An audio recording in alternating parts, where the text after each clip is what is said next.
Assalomu alaykum va rahmatullohi va barakatuh. Sizlar sport bilan 100 kun nomli challenge'imizni bugun 35-kunidamiz. Bugun sizlarga bir voqea bermoqchimiz. Bu voqeani ustozimiz Shavazbek Foziljonov aytib bergandilar. Tarix bo'yicha o'qitadi ustoz, o'zi arxeologiya bo'yicha ishlaydilar.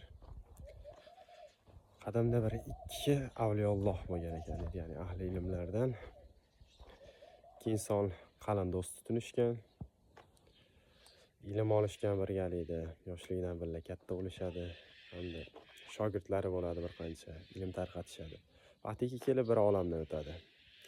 Shunda ya'ni olamdan o'tgan do'stini tirik do'sti tushida ko'radi-da, "Assalomu alaykum va rahmatullohi va barakatuh" deb salom beradi. Salom bersa, do'sti alanga olmaydi. Bu ya'ni tirik do'st xafa bo'lib, dunyodagi paytingizda juda bir chiroyli muomala qilardik, hurmat izzatda edi bir-birimizga desa.